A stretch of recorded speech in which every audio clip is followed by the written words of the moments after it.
This is Aussie Mac Zone. We'll cover everything Apple, including Macs, iPhones, iPads, and more. All this from an Aussie perspective. Sit back, relax, insert yourself into the zone. The Aussie Mac Zone. Hi everybody, welcome to show 196, Aussie Mac Zone. Again, brought to you by athwebhosting.com.au. Affordable and competitive plans, 99.95% uptime, domain registration, free setup, auto setup, instant activation. And as he keeps reading the script, from $5.95 per month when paid annually. Now, I've got Garth with us again. How are you, my friend? Michael, I am well, thank you. How are you? Very, very good, thank you. Awesome. And Nick's taking control in the background there.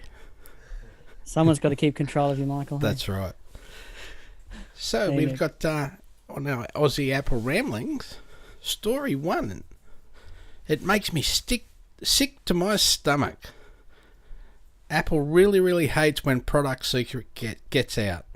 So news.com.au is saying Apple is famous for the intense secrecy it enforces around the development of new products. It prides itself on groundbreaking product unveils, and to do that, it needs the element of surprise. So it guards its secrets very, very closely indeed. But ironically, a leak from inside the company shows just how far Apple goes to protect its secrets and prevent information getting out. A detailed account published by The Outline this week has revealed how the tech giant keeps things under wraps. The publication obtained a recording from an internal briefing at the company earlier this month titled "Stopping Leakers, Keeping Confidential at Apple." The employee briefing included videos that sound more like something you'd expect from an induction course at the Secret Service. When I see a leak in the press, for me, it's gut-wrenching, an Apple employee reportedly said in one video. It really makes me sick to my stomach. A second Apple employee also talks about how much he hates loose lips. When you leak this information, you're letting all of us down. It's our company, the reputation of the company, the hard work of the different teams that work on this stuff. And, it gets harder when it gets out into production, like we're seeing more and more leaks of supposed iPhone backs and fronts and sides and cases. But they're obviously getting uptight about it. There is the full story will be in the show notes there. So, well, to be fair, they've always been pretty uptight about it, haven't they? Yes, yeah, and so they should be too. I think. Yeah. If that's a value they, it's funny how they have actually been more open with, things with public betas now. It's something that unheard of not too many years ago. Yes. But as they say, there's still things we want to keep to ourselves until we're ready to release them. That surprise factor. So, but like you say, coming up to this time of year where there's, already thousands of them in production probably. Yeah. It gets a little bit more difficult to keep hardware specs and hardware products under wrap. Software stuff, they have a little bit more luck, and that must be the ones that are really heartbreaking, I suppose, because they know it's come from an internal source. Yeah, well, I do it. Yeah, it's pretty. Yeah. And I want the element of surprise as a customer too. Even though I've got to look up stories and stories and stories every single day, I still want an element of surprise and something to look forward to. Mm. It's pretty hard when a keynote's full of stuff that we already know, isn't it? Well, that was the good thing about WWDC, right? So yes, we had heard about all the hardware stuff, but I think I'm a little bit resigned to having heard about that now. Yeah. And you can often see the writing on the wall anyway. But I hadn't heard too many rumours prior to WWDC about what we were getting in terms of software. Yeah. There's lots of speculation, but not too many, this is what is definitely coming, Yeah, like Metal 2 and the AI and, all the AR stuff. AR, yeah. Yeah, I mean, look, and to be fair, that stuff, Tim told us all about all of that over and over again. Yeah. So we sort of knew something was coming, but the details, no. So, there's still still something they do have some control of. Yeah. But then, like you say, the irony, or like the story quotes, the irony of having a leak it's about a leak. Stopping leaks. That's kind of a neat story. Yeah. Anyway, yeah. So our next one is Google will stop scanning your Gmails for ad personalization. Google is going to stop scanning your Gmail messages for ad personalization, it has confirmed. You will still see ads when you use Gmail on your phone or in a web browser, but they will no longer be based on information Google has pulled from your emails. That's right, Google has been scanning your message to deliver tailored ads. You may not have known about it, but it has been common practice for a long time, unless you use the paid G Suite service instead. The good news is that it's going to stop. Google is bringing free Gmail, which now boasts over 1.2 billion users worldwide, in line with G Suite later this year. On the downside, I'm going to see ads for things that do not even interest me, I suppose. So what are your thoughts? My thoughts are I never see the ads anyway, because I don't use the Gmail. I don't use the web interface to Gmail. I just use it in clients. Okay, yeah. So it's no big bugbear for me. But the other question I have is why are they bothering to stop? I don't know that. Is there a huge backlash to this? In Apple circles, we pride the fact that we haven't been subject to that. Yeah. But in the general public, does anyone care? So I'm wondering, are they just not seeing the cost benefit in doing it, or why are they stopping? But the other thing that concerns me is part of their advantage over Apple supposedly is that they do read it so that it says, here's your flight information, here's your hotel accommodation information, and they put it all into that. I can't even think what the package is called now because I don't use it, but yeah, they actually rely on reading it all. Does that mean they're just going to keep reading it but not give you the ads part, or are they going to take all away those other services that they offer for being involved in it? Yeah, I'm not too sure. I doubt that they would be. That's going to be part of Google, Google Now or whatever they happen to be calling it at the time. Hello Google, I don't know, whatever the service is. I'd say all of that stuff will remain, if not escalate. This is purely about what ads do we show you on gmail.com when you or whatever the website is, google.com/mail or however, I don't even know the website name, how you get there. Probably all of the above work. Yeah. But yeah, this is about that advertising. But yeah, I just don't see the customer backlash to why bother changing the practice? Look, don't get me wrong, I'm glad they are. Yeah. There's it takes away those excuses. You don't have to try and come up with some excuse when there's some rude ad there, I suppose. Don't know what you're talking about, dear. No, I'm sure no. No, seriously, as I said, I don't even know what sort of ads are in there because I never use the website. No. I only use Apple Mail because that's what I get 99% of my questions about, so I just keep using it. Yes. But I do have one client who uses... Yeah. So, after a dispute with Apple, chip maker Imagination Technologies puts itself up for sale, reports The Verge. So, they're the people that make the graphics chip for Apple, and Imagination Technologies' former chip designer for Apple has announced today that it's selling the entire company, initiating a formal sale process. Its stock price is climbing rapidly, I don't know why, following the news. The first positive growth it's seen since Imagination's fallout with Apple in April. The British-based company said in a press release that several parties had expressed interest in buying them over the past few weeks, but there can be no certainty that any offer will be made for Imagination. And despite the sale, Imagination says it remains in dispute with Apple. But they haven't got any dispute because Apple's still using them. It's only that they're going to stop using them, and then they're going to look at the patent. Then they'll maybe a patent troll will buy them, because that's all they're going to be arguing about is whether the patents that Imagination has is being used in Apple's graphic chips. Yeah, is Apple, exactly. Now, Imagination, they're a design studio. They're not actually a fab, I take it. Yes, I believe so. Yeah, they don't actually, yeah, so... And that's what it will come down to, isn't it? Okay, yes, you've used us for the last X years, and now you're going out to make them yourself. And we've seen Apple do that in a lot of, I mean, the A-series chips themselves, really. Architecture that customized and designed themselves. They did buy a chip design company, didn't they, years ago? Maybe, I guess Imagination stock has risen so dramatically partially because it fell so dramatically. Yes. not too long ago. So, yeah. So, I've just got to remind everyone that we're friends with Aussie Tech Radio at aussietechradio.com, and our friend, the Aussie Tech Security Podcast, still pumping one out every couple of weeks. Very important, of course.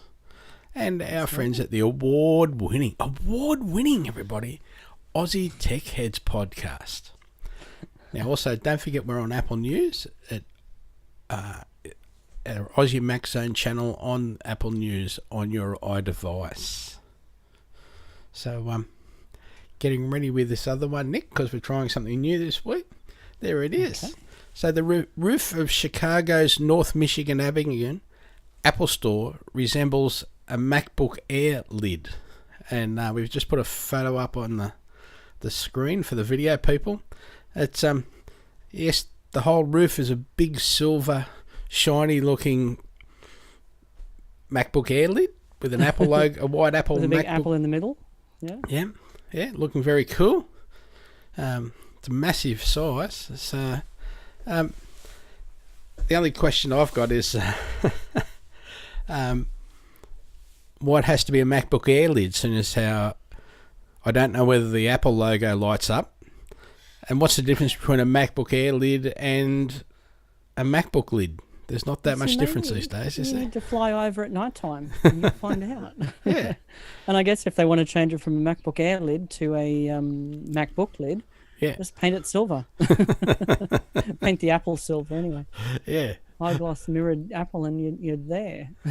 Yeah, but it is pretty special. But I wonder where you got to be to see it. Flying over in the space station. Just as the new space station leaves Earth, you reckon? Yeah. Remember when? So that's what they can say. So just a reminder, we are heading to our 200th episode. This being 196. So start sending in your email questions. There will be iTunes vouchers and some secret prizes to be given away. Don't forget, that's even if you live overseas. Sennheiser headsets. I can tell you definitely there's one set of Sennheiser headsets that will be given away, as well as other things. So very good. Yes, even if you live overseas, please send us some questions. Send us something. Yep. Okay. Now, a little reminder that in a couple of days, June 29, 2007, was the release date of the first iPhone.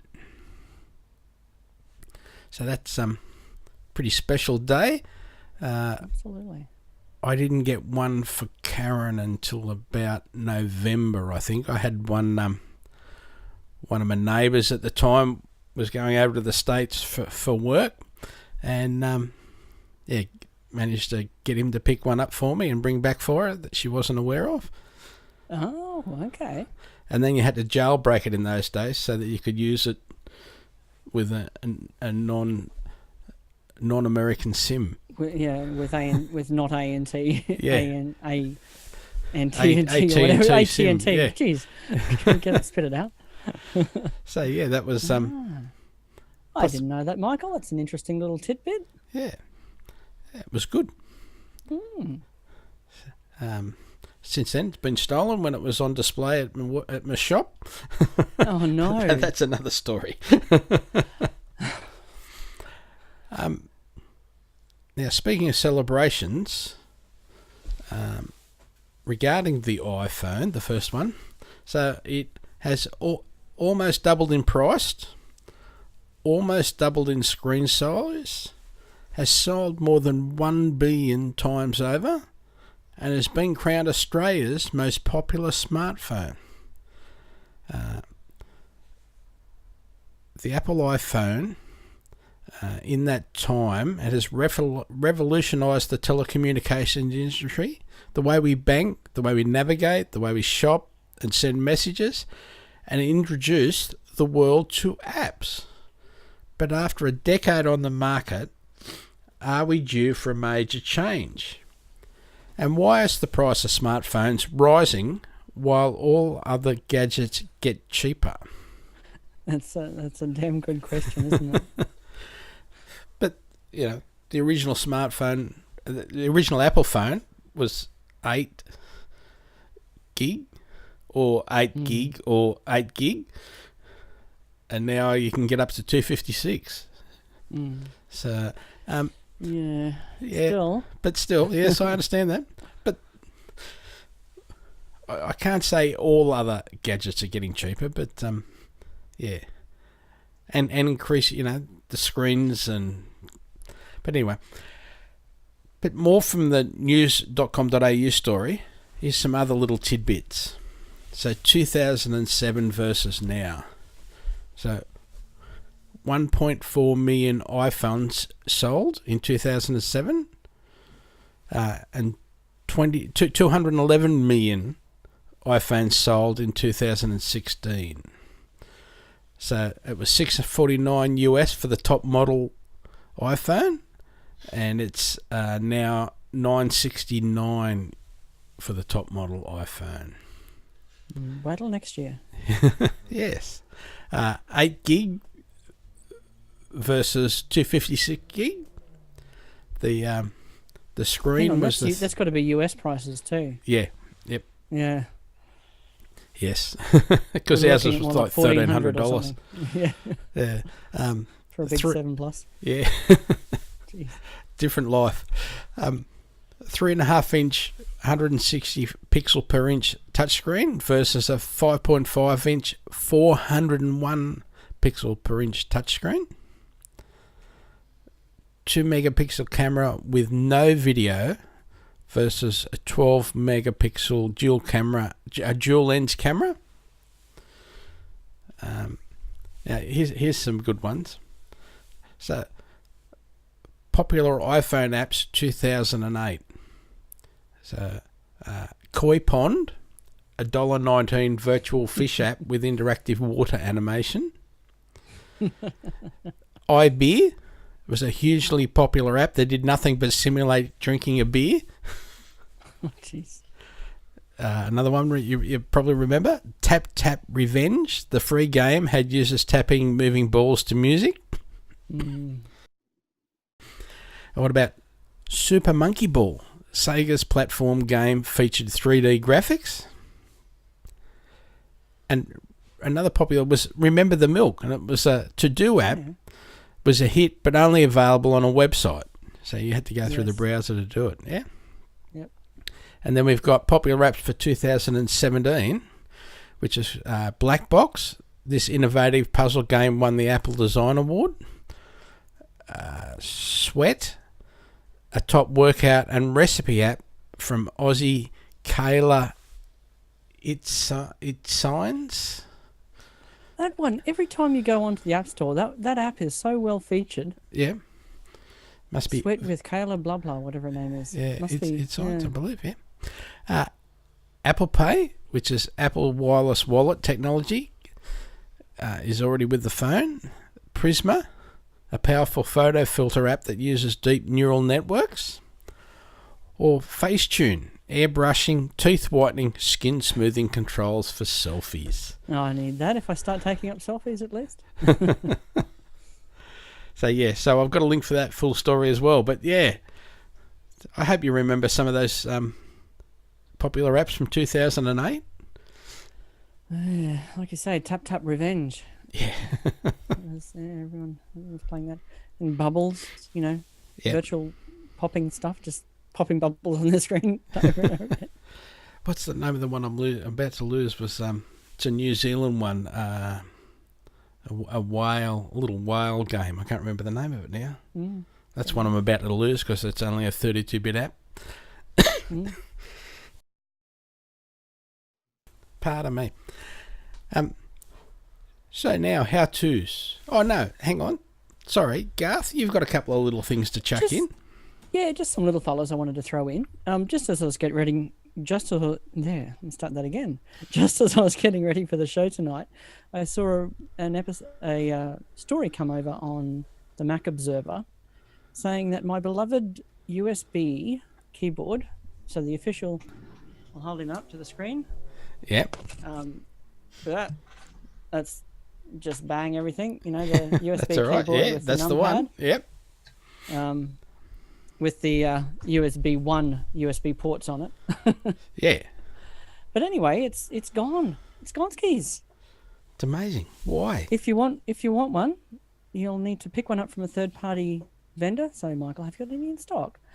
Or pay $129, or here in Australia, $180 for their new Magic, the full-size Magic keyboard with the keypad. Yeah. But I love this keyboard. I love the feel of it. I love the, a proper Mac keyboard with a number pad, which there isn't too many of them around. So, I'll be sad to see this fella go, because it's not $180. I can tell you that much. It's not cheap, but it's not $180. No, it's definitely not $180. No. Yeah. But it amazes me they're getting rid of it, because I like it because it's got the 2 USB ports in it for a start. Yeah, it's a great little USB 1 hub. Shame, like you said, they are USB 1. Yeah. It is. That's what I would love to see them, at least update it to USB 2 at some point. Yeah. And because you can put, if you've got, say, a wireless mouse, you can put the wireless sender in the little side port. It doesn't take up any ports out the back. Absolutely. And I don't know of any other keyboard that it's got keyboards. USB ports in it. No, actually, yeah. I like having F13 through F19 on there. So for my audio workstation, I can assign, there's so many actions you can perform, then you don't always have all the keyboard shortcuts you need. Yeah. So I've got these extra keys there that I can assign to, through, like I said, F13, 14, 15, and then another group of 4 from 16 through 19. So we'll be sad. I went in to have a look at one of the new Magic keyboards on the weekend, actually. Found out they were $180 and cried. Unfortunately, yeah, exactly. I didn't get it off the shelf, sort of thing. Got it off the shelf and put it back up without taking it out of the wrapper to see what it was like. And what about the feel? Do you have a feel of the typing on it? No, that's what I wanted to do, but when I saw the price, and they didn't have any that were unwrapped, but I assume it's the same as the small newer Magic one. Yeah, which is very nice. Yeah. Except for the inverted T, which it doesn't have. It just has the full size left and right arrows on that small one. Yeah. So I don't know what the the full sized version is like. I might go in there again now and actually just see if they have got any of these old ones in stock that I can grab an extra spare one and put in the cupboard. Yeah. There's one thing I will give them credit for is the amount of time that the battery lasts between charges for those new keyboards. Okay. Even for the just the small keyboard of the one we're talking about, the Magic one, it lasts forever on a charge. It's amazing how long it lasts. Okay. And it's so easy to charge it too. Just plug it in with a lightning cable, which you've probably got 20 of lying about anyway. Yeah. Yeah, and just keep going. Yeah. The only thing is it's a bit hard to charge your mouse when it's like that. That's all. Well, that's right. It's the whole upside down thing, isn't it? Yeah. But you just do it on the way home. Plug it in and go home. Okay, there you go. The other quick story I wanted, not so much a story, more of a public service announcement. Yeah. We're expecting, obviously, the release of the public beta for iOS 11 this week. I can't wait. Yeah, the developer beta 2 came out, I think, Thursday or Friday. Mm-hmm. And I put it on the watch and the phone. Now, I must say, for anyone who is looking like yourself, who's looking at installing it, it's still got quite a lot of problems. So challenges, no problems, yes. Only challenges. There you go.